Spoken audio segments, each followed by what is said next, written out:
చెప్తాను. పోయినసారి మనం చూసినాము యేసు ప్రభువారి యొక్క ప్రవచనాలు ఆయన పుట్టుకకు ముందే, వందల వేల సంవత్సరాలకు ముందే వ్రాయబడినటువంటి సంగతులు అన్న సంగతిని జ్ఞాపకం చేశాను.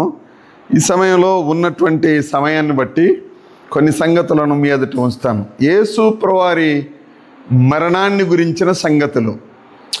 ఈ భూమి మీద ఒక వ్యక్తి పూజింపబడాలి అని అంటే తానెవరో ముందే తెలిసి ఉండాలి ప్రజలకు. ఒక వ్యక్తి తను దైవముగా ఎంచబడడానికి ఆయనను గురించినటువంటి ప్రవచనాలు, లేఖనాలు ముందే చెప్పి ఉండాలి. వాటి ప్రకారం ఆయన జన్మించి ఉండాలి. జన్మించిన తర్వాత తను ఎలాంటి మరణాన్ని పొందబోతున్నాడో స్వయంగా తనే చెప్పి ఉండాలి. యేసు ప్రభువారు తన మరణాన్ని గురించి మరణ దినాలు సమీపింపక మునుపే యేసు ప్రభువారు తను ఎలాంటి మరణాన్ని పొందబోతున్నాడో చెప్పాడు. ఈ విధంగా చెప్పగలిగినటువంటి లేదా చెప్పినటువంటి వ్యక్తి యేసు ప్రభువారు తప్ప ఇంకొకరు లేరు అన్న సంగతిని జ్ఞాపకం చేస్తూ ఉన్నాను. కాబట్టి ఈ సమయంలో యేసు ప్రభువారి మాటలను మనము ధ్యానం చేద్దాము. దీని కొరకై వచనాలను లేకపోతే వాక్య భాగానికి వెళ్ళడానికి ముందు నేను కొన్ని సంగతులను జ్ఞాపకం చేస్తాను. యేసు ప్రభువారు తన మరణాన్ని గురించి అలంకార సూచనలతో, అలంకారములతో చెప్పాడు. అనగా జరిగిన సంభవాలను చెబుతూ ఇవి నా కొరకే, ఈ ప్రకారంగా నేను చనిపోబోతున్నాను అన్న సంగతి స్వయంగా ప్రభువారు చెప్పారు. అలంకార రూపకంగా కొన్ని సంగతులు చెప్పాడు. రెండవ సంగతి ఏంటంటే ప్రభువారు తనను ఎవరు పట్టించబోతున్నారో దాపులో చెప్పలేదు. ప్రభువారు తనను పట్టించబోయేటువంటి వ్యక్తిని గురించి 3 ప్రదేశాలలో లేదా 3 దేశాలలో చెప్పాడు. తనను పట్టుకోబోయే వ్యక్తి ఎవరో ముందే చెప్పాడు. రెండవ సంగతి, మూడవ సంగతి, తను ఎలాంటి మరణం పొందబోతున్నాడో, ఎందుకు ఆ మరణం పొందబోతున్నాడో కూడా చెప్పాడు. నాలుగవ విషయము, ఆ మరణము తర్వాత తను ఎలా సజీవుడిగా లేవబోతున్నాడో ముందే ప్రవచించాడు. ముందు చెప్పేదాన్ని ప్రవచనము అని అంటారు. యేసు ప్రభువారి జీవితంలో ఈ 4 విషయాలను ఆయన తన మరణానికి ముందే, కనీసం 3.5 సంవత్సరాల ముందే తన మరణాన్ని గురించి చెప్పాడు. తను భూమి మీదకి వచ్చినటువంటి కారణమేమిటో చెప్పాడు. తన మరణం యొక్క విలువ, ఎందుకు చనిపోబోతున్నాడో చెప్పాడు. కనీసం 3.5 సంవత్సరాల ముందే చెప్పాడు. భూమి మీద ఒకడు తను ఆరాధింపబడాలి అని అంటే తన మరణం లోక కళ్యాణార్థము అన్న సంగతిని ప్రజలకు ముందే చెప్పి ఉండాలి. యేసు ప్రభువారి మాదిరిగా, యేసు ప్రభువారి మాదిరిగా ఒక వ్యక్తి తన మరణాన్ని గురించి, ఎలా చనిపోబోతున్నాడో, ఎందుకు చనిపోబోతున్నాడో, ఎలా తిరిగి లేవనై ఉన్నాడో అన్న భరోసాతో కూడిన మాట ఎవరు చెప్పలేదు అన్న సంగతిని తెలియజేస్తూ ఉన్నాను. రండి, మొదటి సంగతి చూద్దాం. యేసు ప్రభువారు తన మరణాన్ని గురించి అలంకార రూపకంగా చెప్పాడు అన్న సంగతిని జ్ఞాపకం చేస్తున్నాను. యేసు ప్రభువారు తన మరణాన్ని గురించి అలంకార రూపకంగా చెప్పాడు. చదువుదాము. 4 సంగతులు లేదా 4-5 వచనాలను జ్ఞాపకం చేస్తాను ప్రియులారా. రండి, తన మరణాన్ని గురించి అలంకార రూపకంగా చెప్పాడు. మొదటి సంగతి మత్తయి సువార్త 12వ అధ్యాయం. మత్తయి సువార్త 12వ అధ్యాయంలో యేసు ప్రభువారు అలంకార రూపము అనంటే పోల్చి చెప్పడం అని అర్థం. 12వ అధ్యాయం 40 నుండి 42 వచనాలు చదువుదామా? 12వ అధ్యాయం 40 నుండి 42 వచనాలు ఇలా ఉన్నాయి, చదువుతూ ఉన్నాను. యేసు ప్రభువారు అంటున్నాడు, ప్రజలు సూచక క్రియను అడిగారు. యేసు ప్రభువారు చెబుతూ ఉన్నాడు. ఏం చెప్పాడు? యోనా 3 రాత్రింబగళ్ళు తిమింగలము కడుపులో ఎలాగ ఉండెనో మనుష్య కుమారుడు 3 రాత్రింబగళ్ళు భూగర్భములో ఉండును. 3 రాత్రింబగళ్ళు భూగర్భములో ఉండును. ఇది మొదటి సంగతి. యేసు ప్రభువారు చరిత్రలో 100 సంవత్సరాల క్రితం హిస్టరీలో జరిగింది. యోనా అనేటువంటి ప్రవక్తను దేవుడు పంపాడు. నినవే వారు చెడ్డవారు, ఈ చెడు వాళ్ళు ఇలా చచ్చిపోతే నాకేం నెమ్మది ఉంటుంది అని తన సేవకుని పంపించాడు. ఆయన చెప్పకుండా ఎదురు తిరిగాడు, ఓడ ఎక్కి వెళ్ళిపోయాడు. ఆ తర్వాత దేవుడు తుఫానును పంపాడు. ఓడవారు అతనిని సముద్రంలో వేశారు. దేవుడు ఏర్పాటు చేసినటువంటి తిమింగలం ఆయనను మింగింది. ఆ తర్వాత 3 దినాలు తిమింగలం కడుపులో ఆయన ఉన్నాడు.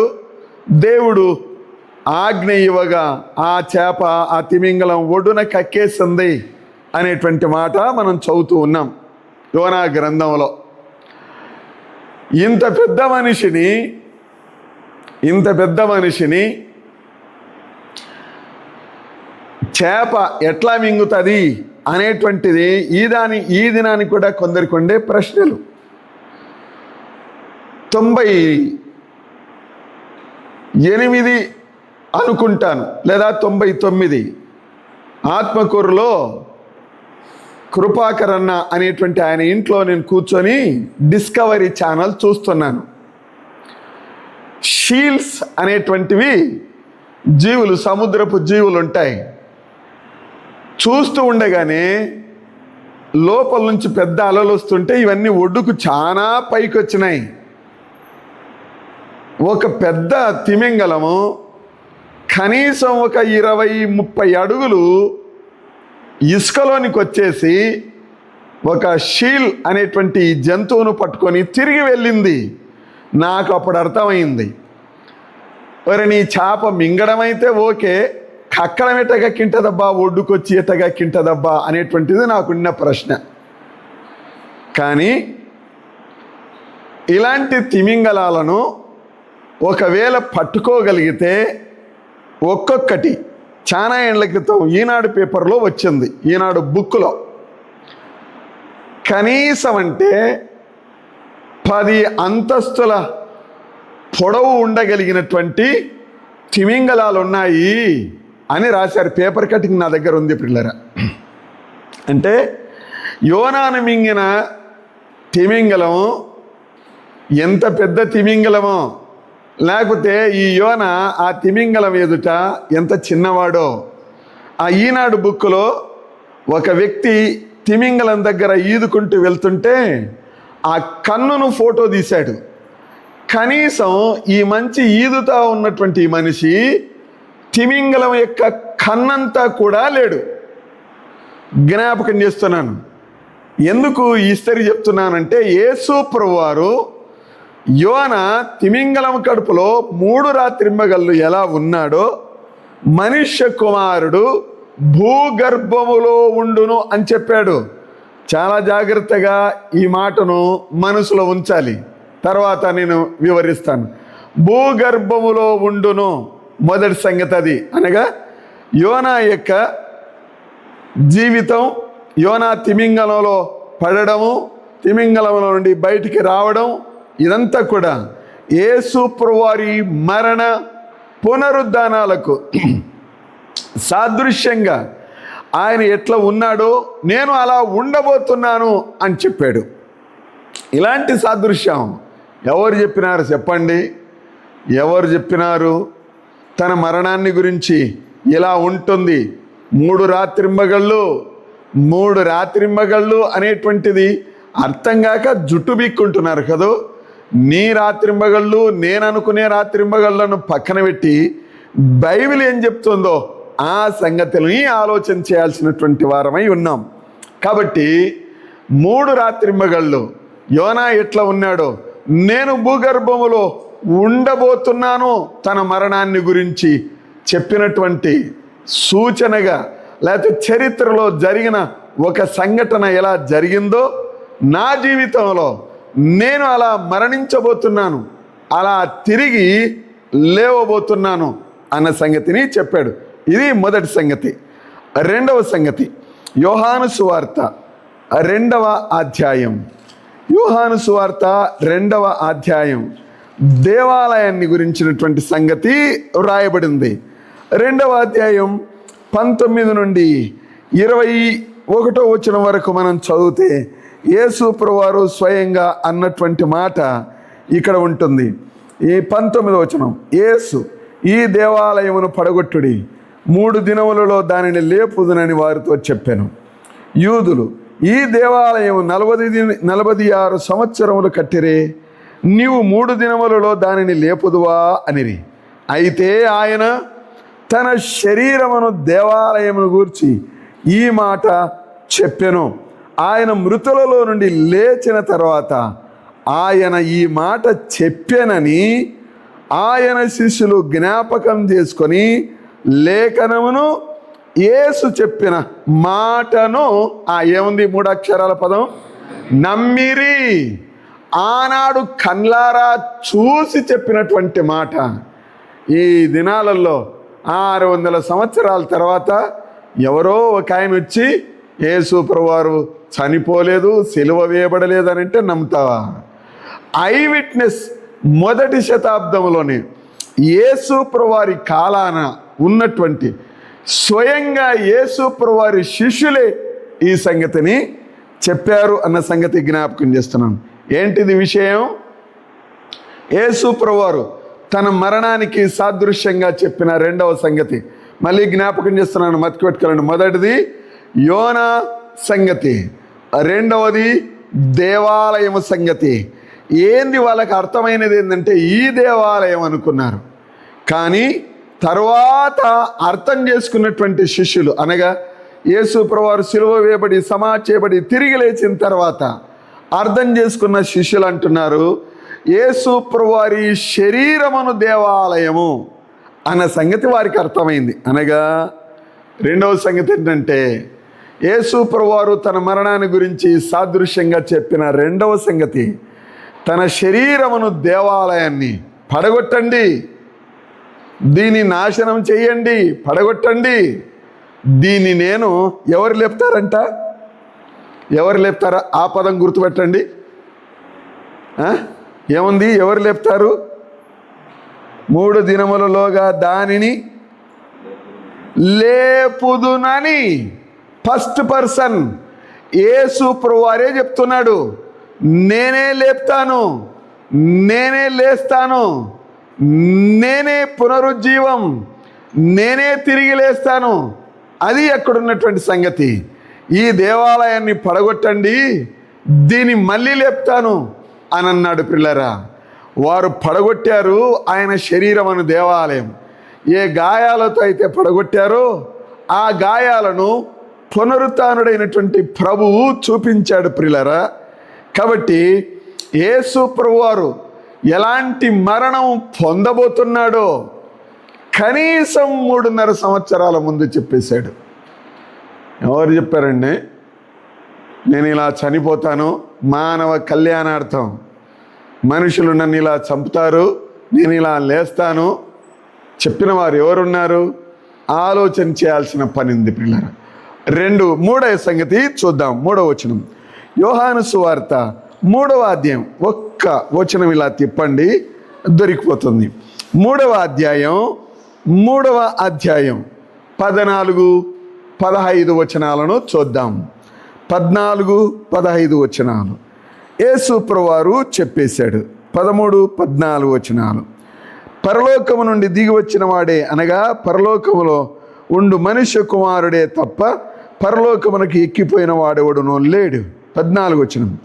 అరణ్యములో మోషే సర్పమును ఎలాగు ఎత్తెనో అలాగే విశ్వసించు ప్రతివాడును నశింపక ఆయన ద్వారా నిత్యజీవం పొందినట్లు మనుష్య కుమారుడు ఎత్తబడవలెను.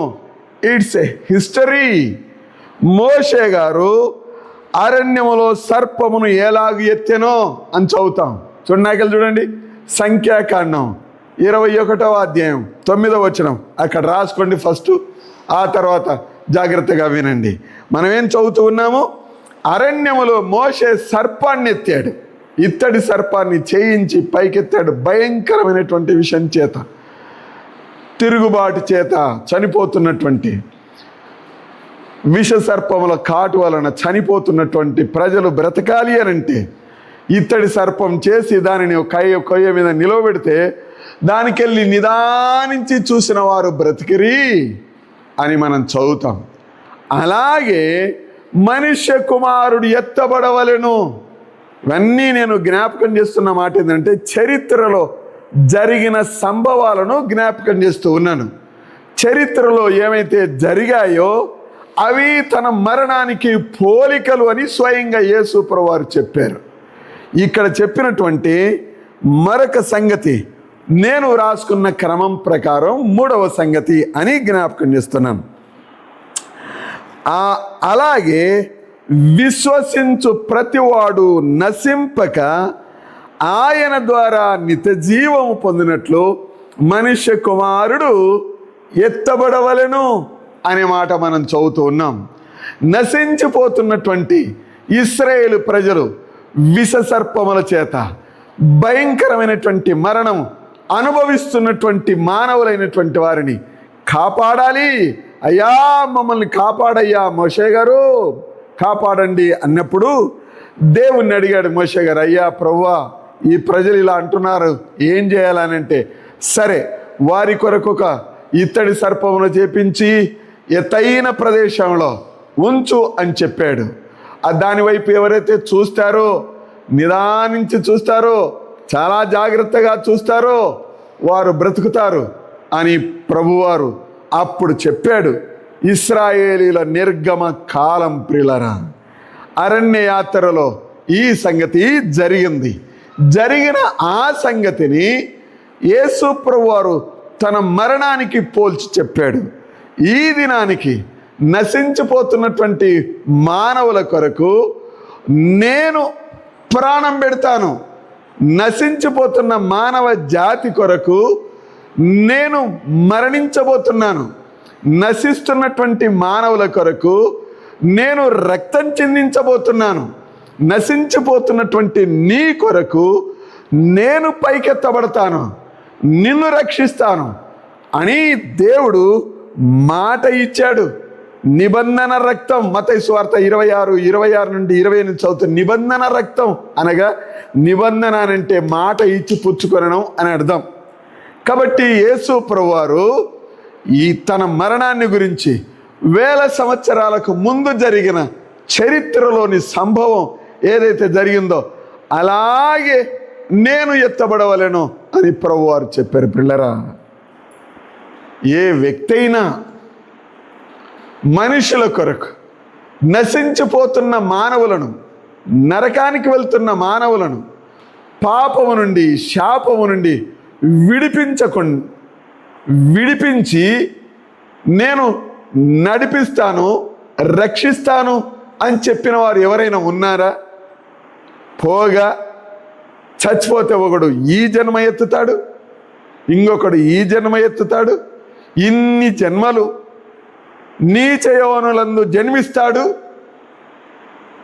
దరిద్రమైనటువంటి జన్మలు ఎత్తాల్సిందే, ఇంకా వానికి తిరిగే లేదు, జన్మ పుడుతూనే ఉండాల్సిందే. మీ ఇళ్ళల్లో ఈగలు కనపడితే మీ చుట్టాలేమో, ఆలోచన చేయాలి, ఆలోచన ఉండాలి. యేసు ప్రభువారు చెప్పారు నేను ఇలా ఎత్తబడబోతున్నాను అని. అలాగే జరిగింది పిల్లరా. ఇది 3వ సంగతి అన్న సంగతిని జ్ఞాపకం చేస్తున్నాను. 4వ విషయానికి వద్దాం చూడండి. 4వ సంగతి మత్తయి సువార్త 21వ అధ్యాయం 37-38 వచనాలలో. మత్తయి సువార్త 21వ అధ్యాయం 37-38 వచనాలలో ప్రభువారు ఒక పొలము, ఆ పొలాన్ని వేసుకున్న గుత్తదారుని గురించిన సంగతిని తీసుకువచ్చాడు. ఇది చరిత్రలో అందరికీ అర్థమయ్యేటువంటి పోలిక, ఉపమానం. ఈ పోలికలో, ఈ ఉపమానంలో ఇలా చదువుతూ ఉన్నాం. వీరు ఏం చేశారు? 37-38 వచనాలను చదువుదామా? లేకపోతే ఇట్లా చదువుదాం చూడండి. దీని కొరకై 31వ వచనం తర్వాత 32వ వచనం తర్వాత వరుసగా వారు చంపుకుంటూ వచ్చారు అన్న సంగతిని మనం చదువుతూ ఉన్నాం. 21వ అధ్యాయం 21వ అధ్యాయం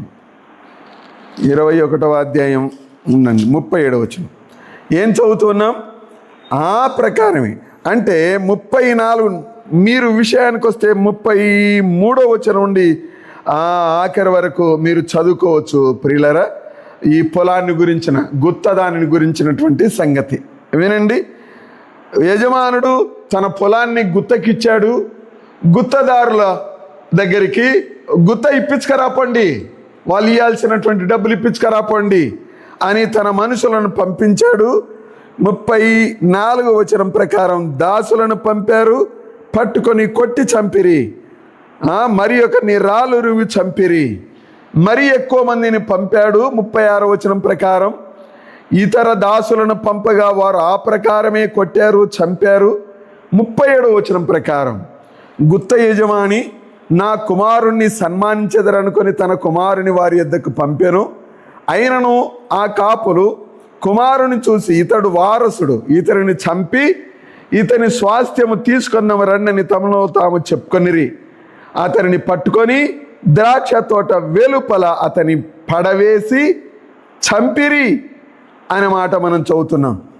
ఈ ఉపమానం స్వయంగా ప్రభువారు తనను గురించే చెప్పినటువంటి సంగతి.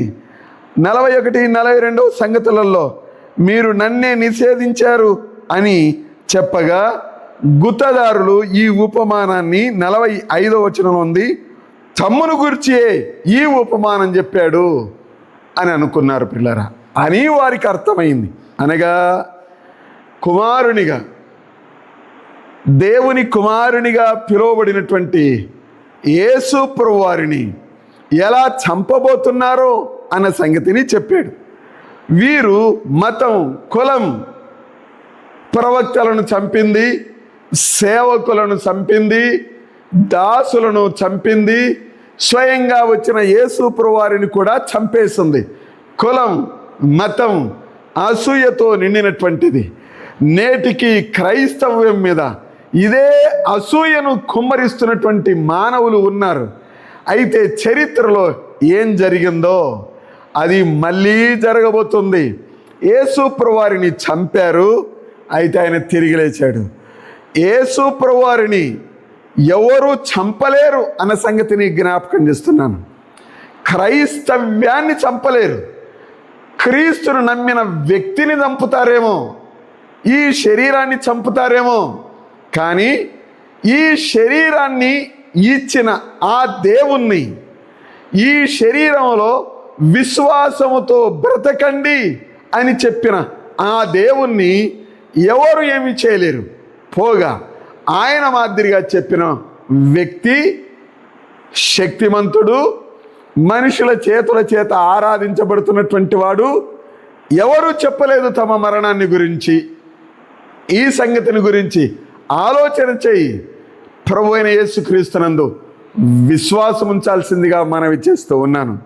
4వ సంగతి, దుష్టులైనటువంటి గుత్తదారులు కుమారుని చంపినటువంటి ఈ ఉపమానంలో కుమారుని ఎలా చంపారో నన్ను అలా మీరు చంపబోతున్నారు అని ఉపమానం తన మరణాన్ని గురించి ముందే చెప్పాడు. మళ్ళీ జ్ఞాపకం చేస్తున్నాను, కనీసం 3.5 సంవత్సరాల ముందు ప్రభువారు తన మరణాన్ని గురించి చెప్పాడు అనే సంగతిని జ్ఞాపకం పెట్టుకోనండి, బాగుంటుంది. 5వ సంగతి కొరకై వెళ్దాం. యోహాను సువార్త 12వ అధ్యాయం. ఇప్పుడు మనం పొలమును గురించి, గుత్తను గురించి చదివాము. ఇప్పుడు విత్తనాన్ని గురించి చదవబోతున్నాం. యోహాను సువార్త 12వ అధ్యాయం. 12వ అధ్యాయంలో స్వయంగా యేసు ప్రభువారు యోహాను సువార్త 12వ అధ్యాయం 23వ వచనం నుండి యేసు ప్రభువారు అంటున్నారు. 23వ వచనం చదువుదాం. అందుకు యేసు వారితో ఇట్లా, నేను మనిషి కుమారుడు మహిమ పొందవలసిన గడియ వచ్చి ఉన్నది. ఎట్లా చెప్పాడు తన మరణాన్ని గురించిన పోలిక? 24 గోధుమ గింజ భూమిలో పడి చావకుండిన ఎడల అది ఒంటిగానే ఉండును, అది చచ్చిన ఎడల విస్తారముగా ఫలించును. తన ప్రాణమును ప్రేమించువాడు దానిని పోగొట్టుకొనును. ఈ లోకములో తన ప్రాణమును ద్వేషించువాడు నిత్యజీవం కొరకు దానిని కాపాడుకొనునని మీతో నిశ్చయముగా చెప్పుచున్నాను. ఒకడు నన్ను సేవించిన ఎడల నన్ను వెంబడింపవలెను. అప్పుడు నేను ఎక్కడ ఉందునో, నోట్ దిస్ పాయింట్ ప్రియులారా, అప్పుడు నేను ఎక్కడ ఉందునో అక్కడ నా సేవకుడును ఒకడు నన్ను సేవించిన ఉండును.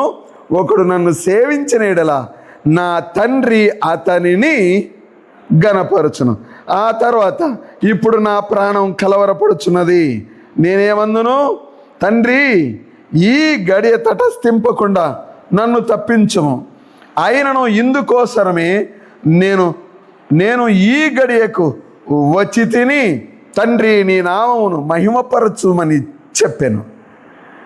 అంతటా నేను దానిని మహిమపరచి తినని మరలా మహిమపరతును అని యొక్క శబ్దం ఆకాశము నుండి వచ్చెను.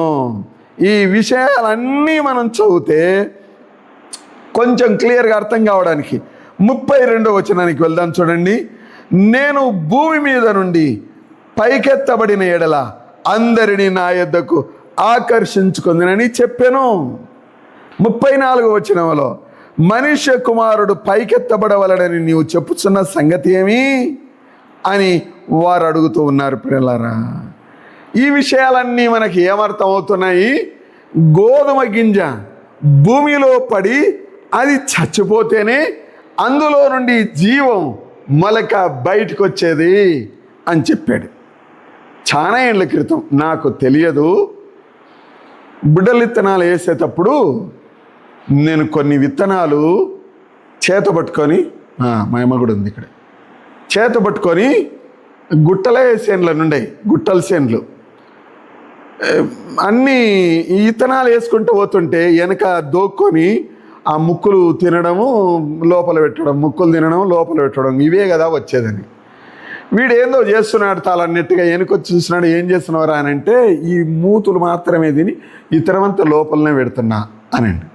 అప్పుడు ఆడ సీతాఫల చెట్టు ఒకటి ఉంది, దాని దగ్గర కూర్చోబెట్టి విత్తనాన్ని ఓపెన్ చేసి, ఇదే ఒరిజినల్ విత్తనం, ఈ సన్నదే నువ్వు తినేదే ఒరిజినల్, మిగతాదంతా ఆ దానికి బలం ఇవ్వడానికి దేవుడు దీంట్లో బలం పెట్టింటాడు, ఇవి ఆకులు అవుతాయి అని చెప్పాడు. నేను ఎందుకు ఈ సంగతి చెప్తున్నాను? ఈ విత్తనము భూమిలో పడి అది చచ్చిపోయి అందులో నుండి మళ్ళీ జీవం వస్తుంది. ఇది యేసు ప్రభువారు తన మరణాన్ని గురించి, తన పునరుత్థానాన్ని గురించి ముందే చెప్పాడు. మొదటి సంగతి వ్యవసాయం, గుత్తదారులను గురించి చెప్పాడు పొలం విషయంలో. రెండవది విత్తనం విషయంలో చెప్పాడు. విత్తనము, గుత్త ఇవి అర్థం కాని మనుషులు ఎవ్వరు ఉండరు. ఒకవేళ ఉంటే సిటీలలో ఉంటారేమో, పల్లెటూర్లలో మాత్రం అందరికీ అర్థమైపోయేటువంటిదే. వినండి పిల్లరా, గోధుమ గింజ చనిపోతేనే యేసు ప్రభువారు తనను గోధుమ గింజతో పోల్చుకున్నాడు. గోధుమ గింజ చనిపోయి విస్తారంగా ఫలిస్తుంది, తిరిగి అది బ్రతుకుతుంది అని చెప్పాడు. యేసు ప్రభువారు జరుగుతున్న, అందరి కండ్ల ముందు జరుగుతున్నటువంటి సంగతిని గురించి తన మరణానికి పోల్చి చెప్పాడు. అదే విధంగానే ఆయన సజీవుడిగా లేచాడు. ఇందుకు సాక్షులు చూసిన వారు ఉన్నారు. ఈ విధంగా కనీసం నేను ఇట్లా చచ్చిపోతాను, నేను ఇట్లా తిరిగి లేస్తాను, ఫలానా స్థలంలో నుండి తిరిగి లేస్తాను అని చెప్పిన వారు ఎవరున్నారు? ఎవ్వరూ లేరు. యేసు ప్రభు వారు మాత్రమే అలా చెప్పగలిగాడు. ప్రియులారా, ఆ ప్రభువునందు విశ్వాసం ఉంచుట వలన పాపక్షమాపణ, రక్షణ దొరుకుతుంది అన్న సంగతి జ్ఞాపకం చేస్తూ ఉన్నాను. 6వ విషయానికి వస్తూ ఉన్నాను. ప్రియులారా, 6వ విషయం లూకాసు వార్త 11వ అధ్యాయం. లూకాసు వార్త 11వ అధ్యాయానికి రండి. యేసు ప్రభువారు తన మరణాన్ని గురించి చరిత్రలో చెప్పినటువంటి మరొక సంగతి ఈ అధ్యాయంలో ఉంది. చూద్దాం. 29వ వచనం, 32వ వచనం, 29 నుండి 32 వచనాలలో మనం చదువుతాం. 29 వచనం లూకాసు వార్త 11వ అధ్యాయం.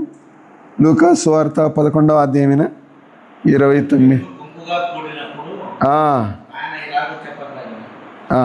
యోనాను గురించిన సంగతి, ఈ దుష్టతరం వారు అన్న సంగతిని జ్ఞాపకం చేశాడు.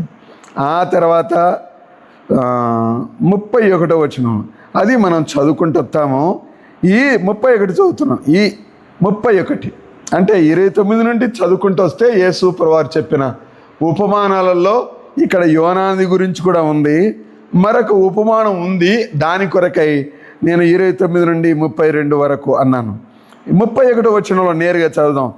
దక్షిణ దేశపు రాణి విమర్శ కాలమున ఈ తరం వారితో కూడా లేచి వారి మీద నేరస్థాపన చేయును.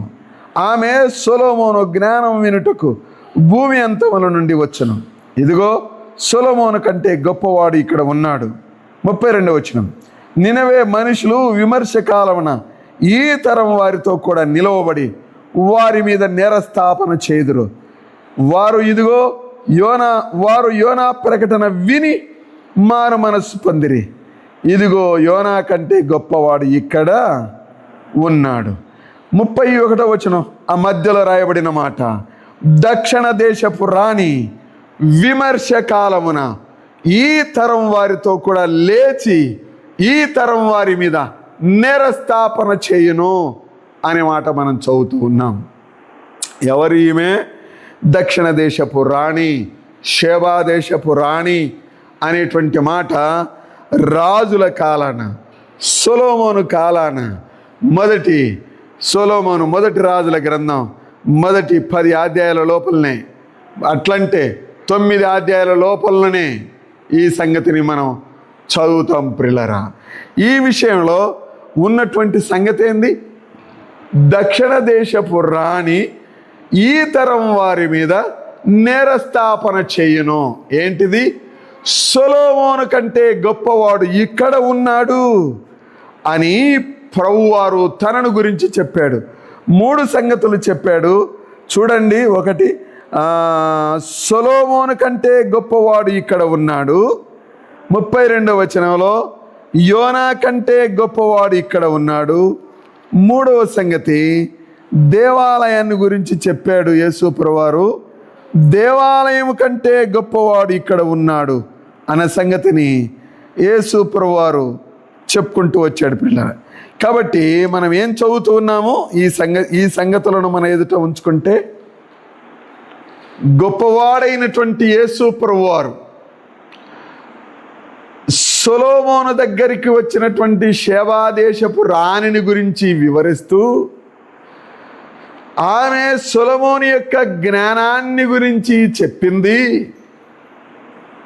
ఆ జ్ఞానము అబ్బా నేను విన్నదానికంటే ఎక్కువగా ఉంది అని చెప్పింది.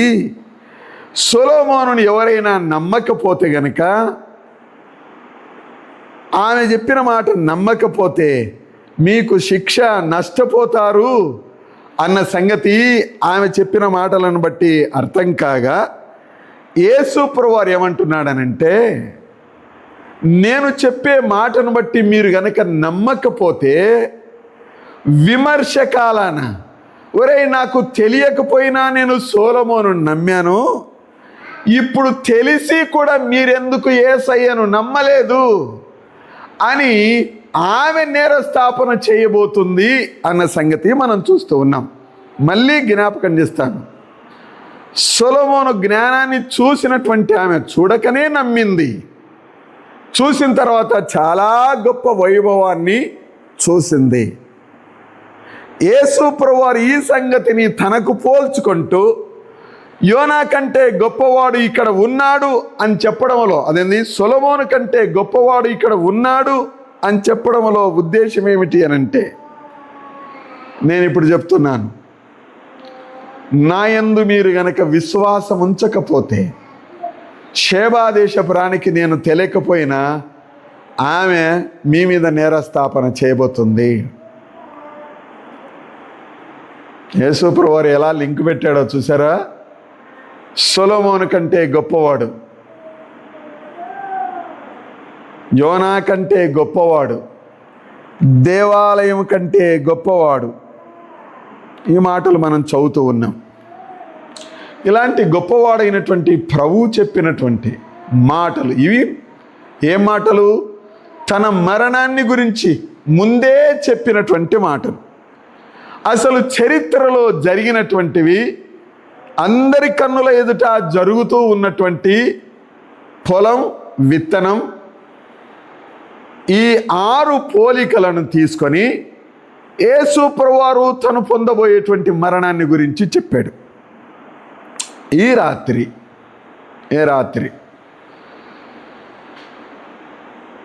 నీ మరణం ఎట్లుంటుందో ఆలోచన చేయి. యేసు ప్రభువారు మాత్రం యేసు ప్రభువారు చెప్పినట్లుగా ఎవరూ చెప్పలేదు అని ఎన్ని మార్లైనా ఘంటాపదంగా నేను మళ్ళీ జ్ఞాపకం చేస్తాను. యేసు ప్రభువారు చెప్పినట్లుగా ఇక ఎవ్వరూ చెప్పలేదు అన్న సంగతిని జ్ఞాపకం చేస్తున్నాను. ఈ 6 మాటలు మరొకసారి జ్ఞాపకం చేసి ముగిస్తాను. మొదటిది ఏం చెప్పండి? మనం ఇలా చూస్తూ ఉన్నాం. నేనా? మొదటిది యోనాను, తనను తాను యోనా పునరుత్థానాన్ని గురించి చెప్పాడు. యోనా మరణ పునరుత్థానాలను. రెండవది ఆలయాన్ని గురించి చెప్పాడు.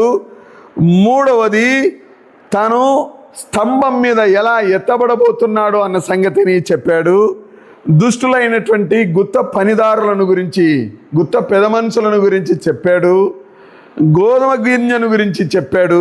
చివరిగా షేబా దేశపు రాణిని గురించి చెప్పాడు. చరిత్రలో జరిగినటువంటివి, జరుగుతూ ఉన్నటువంటివి, తన మరణాన్ని గురించి పోల్చి చెప్పినటువంటి సంగతులు. అందుకొరకే ఎవరైనా ఉన్నారా అని పాడేటువంటిది ప్రియులారా. కాబట్టి రాత్రి యేసు ప్రభువారు చరిత్రలో తన మరణాన్ని గురించి పోలికలను తనే స్వయంగా చెప్పాడు. ఇంతకు మునుపు ఆయన మరణాన్ని గురించి ఇతరులు చెప్పారు, ప్రవక్తలు చెప్పారు అన్న సంగతిని జ్ఞాపకం చేశాను. తన మరణాన్ని గురించి చరిత్రలో ఎక్కడెక్కడ ఎలా జరిగిందో అవన్నీ కూడా నా జీవితంలో, నా మరణకాలంలో ఇలా నేను మరణించబోతున్నాను, ఇలా తిరిగి లేవబోతున్నాను, సజీవుడను కాబోతున్నాను అని చెప్పాడు. ఇంతటితో అయిపోలేదు. నెక్స్ట్ క్లాస్లో మిగతా సంగతులను చూస్తాము. ఇప్పటికైతే ఇట్టి ప్రభువునందు విశ్వాసం ఉంచిన మనం ఎంత ధన్యులం. మన మరణాన్ని గురించి రొమ్మిరుసుకొని ఇట్లా చెప్పొచ్చు కదా, నేను చనిపోయినా తిరిగి లేస్తాను. యేసు ప్రభువారు ఇప్పుడు సజీవుడు. సజీవుడైన ప్రభువునందు నేను విశ్వాసం ఉంచాను, నేను చావను, సజీవుడనై ఆయన క్రియలను వివరిస్తాను అని భక్తుడు చెప్పినట్టుగా ధైర్యంగా చెప్పగల విశ్వాసులం ప్రియులారా. ఈ రాత్రి ఇట్టి విశ్వాసంతో ఉంటే మంచిది. లేదు అనంటే ప్రభువైన యేసుక్రీస్తునందు విశ్వాసం ఉంచి, యేసయ్యా నా పాపాలు క్షమించు, నీ మరణ పునరుత్థానముల వలన నాకు విముక్తి, పాపక్షమాపణ, పరలోక భాగ్యం అని నమ్మి ప్రభువునందు విశ్వాసం ఉంచాల్సిందిగా మనవి చేస్తూ ఉన్నాను. దేవుడి మాటలు మన కొరకై దీవించునుగాక. ప్రార్థన చేద్దాం. తల వంచితే ప్రార్థన చేద్దాం. దయాళుడైనటువంటి తండ్రి, మా ప్రభువారు తన మరణాన్ని గురించి చెప్పిన ఉపమానాలను, పోలికలను చూశాం. చరిత్రలో జరిగినవి, జరుగుతూ ఉన్నటువంటివి తన మరణానికి ఎలా పోలికగా ఉన్నాయో వివరించి చెప్పాడు. ఇలా చెప్పిన వారు ఎవ్వరూ లేనందుకు వేవేల స్తోత్రాలు చెల్లిస్తూ ఉన్నాం.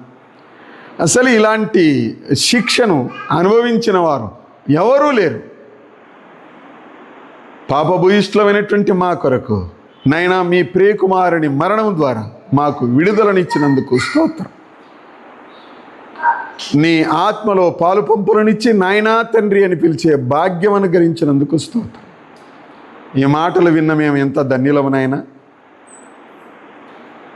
ప్రభువా, మీదైనటువంటి కృప చేత నీ సంఘమును, నీ బిడ్డలను మీరే దీవించి పంపుమని అడుగుతూ స్తోత్రం చెల్లిస్తూ ఈ మాటలు మా హృదయాలలో, అనేకుల హృదయాలలో ఫలించున్నట్లు స్వామి సహాయము దయచేయమని క్రీస్తు ప్రభువు అను శ్రేష్టమైన నామమున స్తుతించి వేడుకుంటున్నాము తండ్రి.